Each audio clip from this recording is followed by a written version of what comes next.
Right now, on to the point. First-time home buyers hit the hardest with California's housing crisis, why relocating may be the key.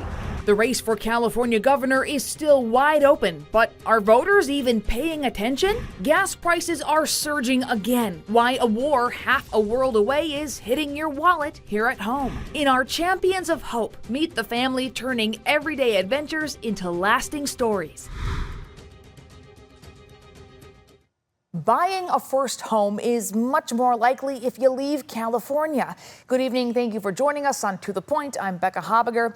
Tonight, a new study gives insight on home buying trends in the state. ABC 10's Jeannie Nguyen is here with more details on the study and possible solutions. Becca, that study looked at data over the past 10 years, and it shows that California is just too expensive for a lot of people. That leads a lot of Californians to leave the state, and once they do, the likelihood of them owning a home increases. Experts tell me affordability here in the state won't be an overnight fix.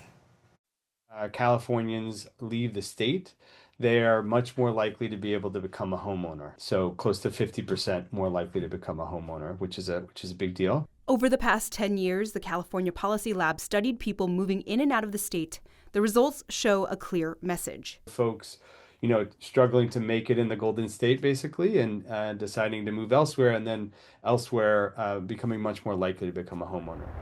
Research shows people moving away from California have a 48% chance of owning a home within 7 years, while those moving to the state have only a 27% chance of owning a home within that same time frame. I think it's pretty clear to me that the affordability crisis, particularly in housing, has been growing for decades. According to the study in Sacramento County from 2016 through 2025, 269,600 people left the state, while 198,500 moved in, resulting in a loss of 71,100 people. Housing analyst Ryan Lundquist says these numbers are not surprising, but noted that pandemic migration patterns have slowed down, and it is showing. We do see actually more sales between 400,000 and 500,000 occurring this year compared to last year. And I think that reflects prices have dipped a little. There's more sales in that price category. Adding that some of these sales are with first-time home buyers. We could say that 10% of loans in the Sacramento region are FHA loans. Those are first-time buyer loans, but you zoom in under 500,000 and that's more like 17% of all those loans are FHA. And some neighborhoods in Sacramento County are more likely to see FHA loans. Galt or Meadowview, where, it's 35 to almost 40% of all the sales so far this year are FHA. And so there's, I think, hot spots for first-time buyers in the region. Ultimately, Policy Lab acknowledges lawmakers should focus on affordability and restoring California's appeal to both current and potential new residents. And while there isn't an obvious overnight fix, the Policy Lab and Ryan Lundquist tell me what could be a major help for people looking to buy a home is to produce more housing. Becca. Well, and Jeannie, are state lawmakers doing anything right now to address this? Well, there is bipartisan concern over this issue, of course, and there is a recently proposed package of bills that's surrounding home innovation. So that would focus on newer construction methods and easing points of friction with code enforcement, fees, and even funding. Jeannie, we need all the help we can get. Thank you so much. Well, meanwhile, the real estate market is only getting more challenging. Mortgage rates rose again this week to reach a national average of 6.46%. It marks the fifth week of increases. They're being fueled by turmoil in the bond market linked to the war in Iran. Now, before the strikes there began, the rate was just below 6%. Economists hope if the war resolves quickly, the market might have a chance to recover before it ends.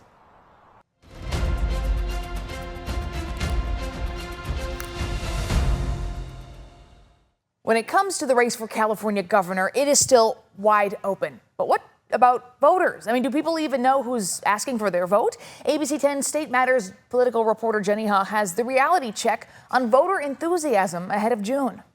What is the biggest indicator that there is low interest overall? Well, I think the buzz, right? You don't hear a lot of people talking about in their regular daily lives who's running for governor of California. The polling is showing that there's nobody that's consolidated the Democratic majority. In the race to succeed Gavin Newsom as governor of California, poll after poll shows no clear frontrunner amid the 10 top candidates, 8 Democrats, 2 Republicans. In fact, the biggest number in surveys of likely voters is the percentage of those still undecided. People are just not going to be super excited about the race for governor.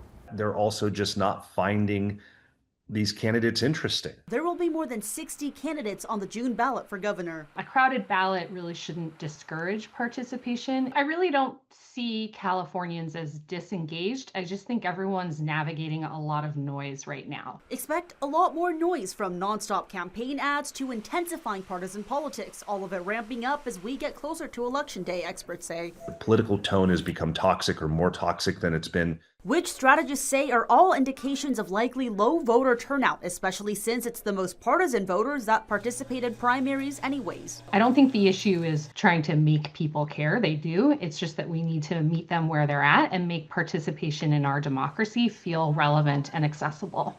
Jenny Farrell, executive director of the League of Women Voters of California, a nonpartisan group that advocates for voting rights and access, says when people believe their vote matters, they're more likely to show up and vote. They're feeling it at the gas pump. They're feeling it with their health insurance bills and with grocery bills. Turnout can have a significant impact. It could even determine whether 2 Republicans advance to the November runoff if Democrats split their vote. And no Democrat for governor in November would affect turnout there as well. What's driving turnout is top of the ticket, which means the governor's race is going to drive turnout. It's not going to be, the local school board race. These experts say with ballots going out in a month, it's up to voters to do their research and for candidates to go beyond name ID. That alone does not win you the race. Now you have to close the deal with voters of what, at some point, how are you going to be a better governor? People are very hard to reach. Jenny Hutt, ABC 10. And here are some key election dates. County elections offices will start mailing ballots May 4th. The last day to register to vote is May 18th. Primary election day is June 2nd. And Alex Bell sat down with the 8 top Democratic candidates for governor, asking them why they're running and their priorities for the state if elected. You can stream those interviews right now on the ABC 10 app. And we are also heading to the state GOP convention next week, where we hope to sit down with the top Republican candidates as we continue our coverage of the race for California's next governor. The Diablo power plant will be allowed to stay open at least through 2030. The Nuclear Regulatory Commission recently approved the plant's operating license renewals. It was the final hurdle in preventing its closure. The plant is located along the California coast in San Luis Obispo County. It provides 10% of the state's power. Governor Gavin Newsom has been fighting to keep the power plant open since 2022, saying it should stay open until 2030 to help the state meet its clean energy targets and avoid power outages. Any extensions beyond 2030 would require action from the state legislature.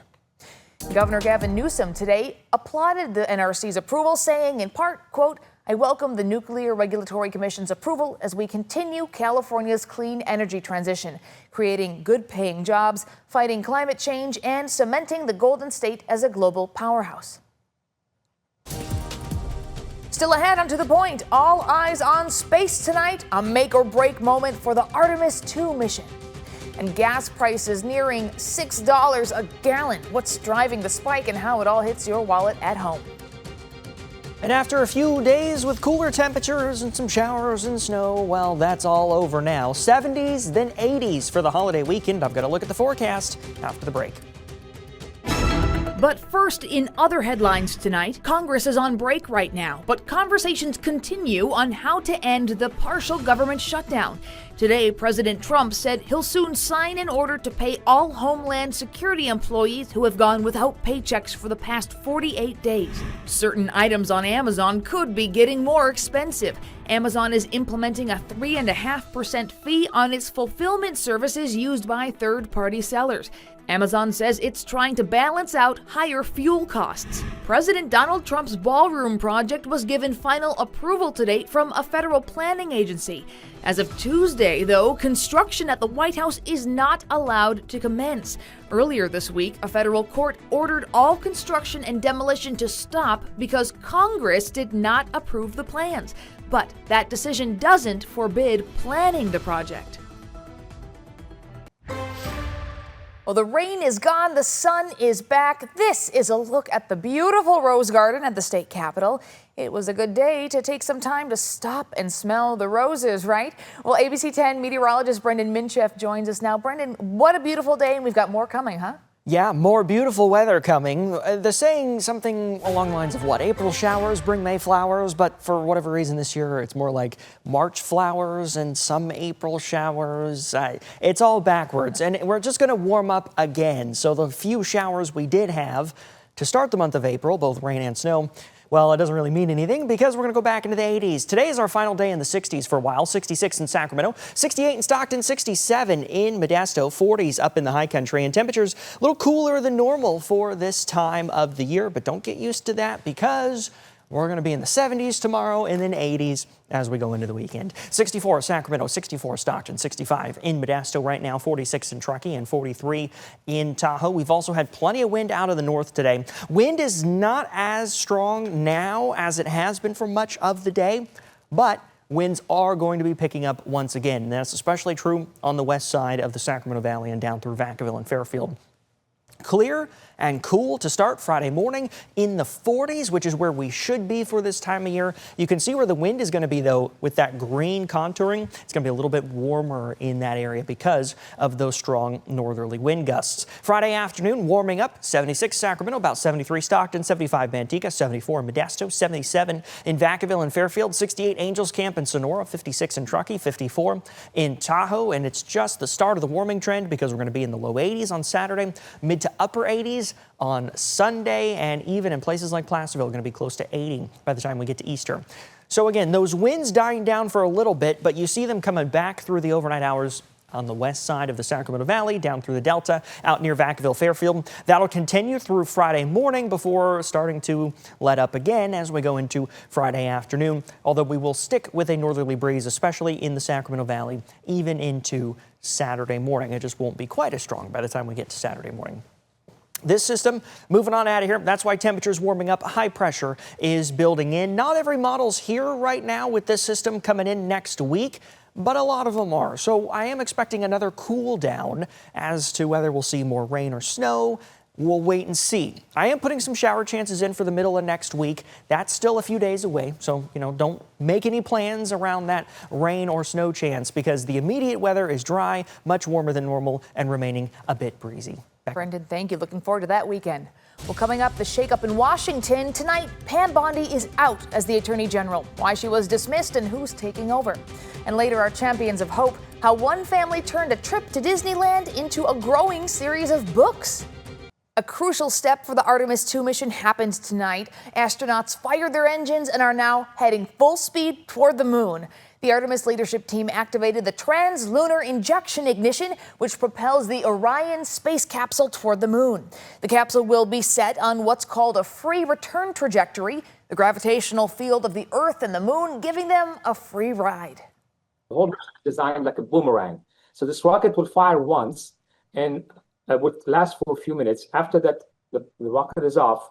The spacecraft is moving on its own because of the gravity of the Earth combined with that of the moon eventually, will allow it to go to the moon, curve around the moon, and come back to us. So far, things have been smooth, aside from a cold temperature in the capsule and a temporary toilet issue. You don't want that in space.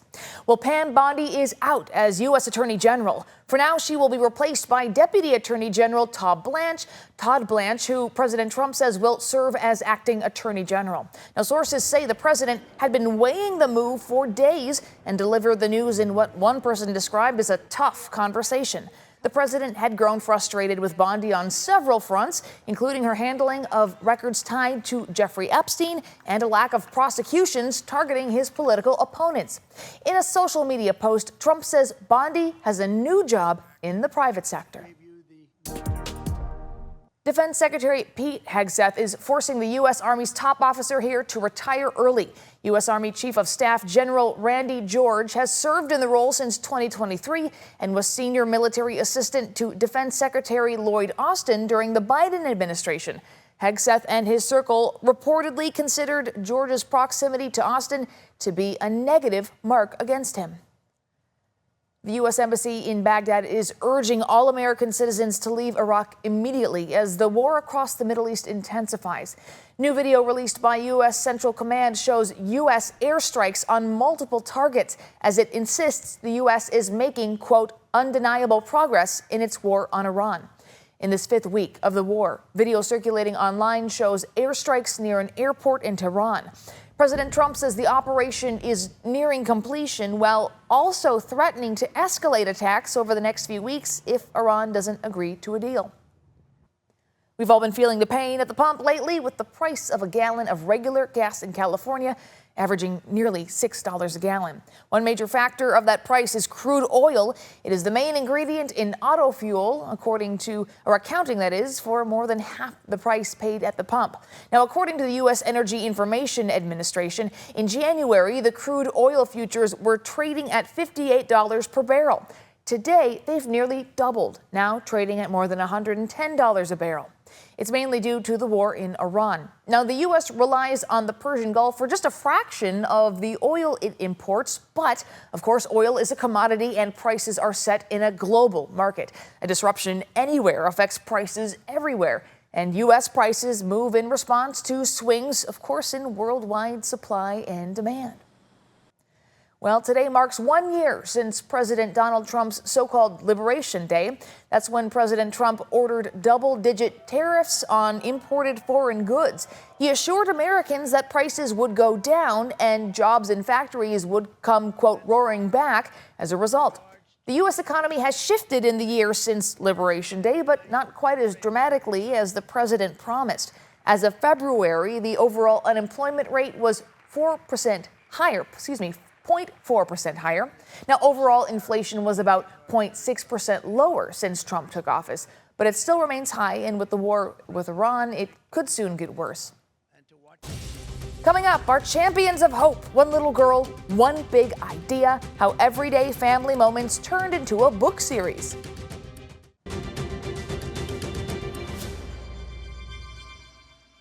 Tonight on Champions of Hope, we meet a family turning everyday adventures into stories that inspire.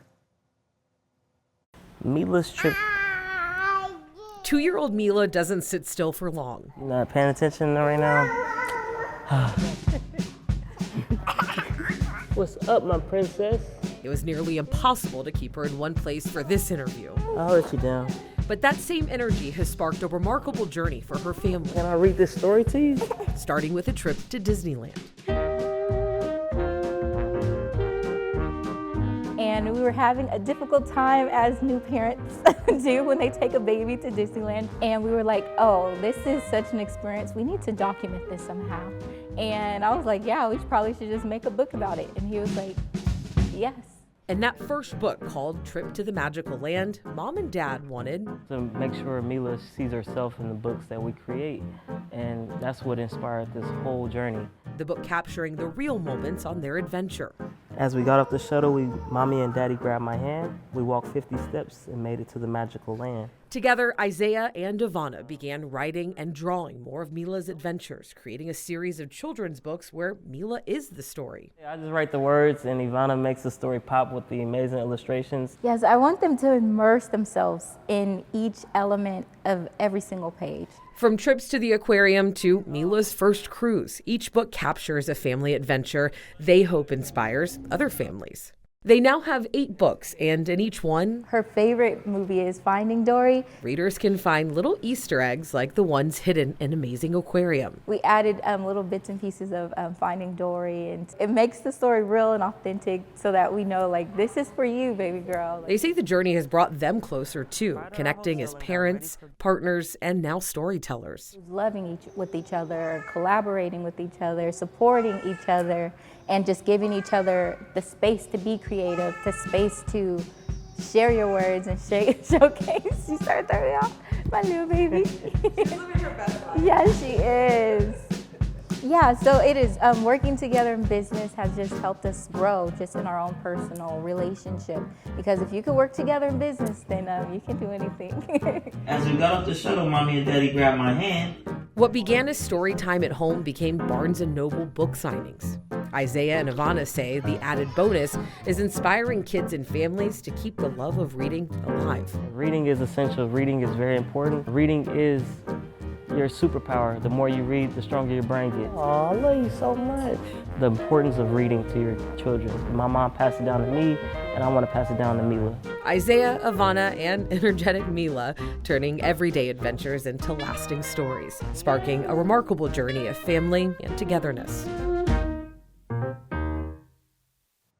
Oh, that's so sweet. Well, thank you for watching and joining us tonight on To The Point. You can always reach us by emailing us at tothepoint@abc10.com. You can always check out our stories on the ABC 10 streaming app that's free to download to your TV. Have a good night.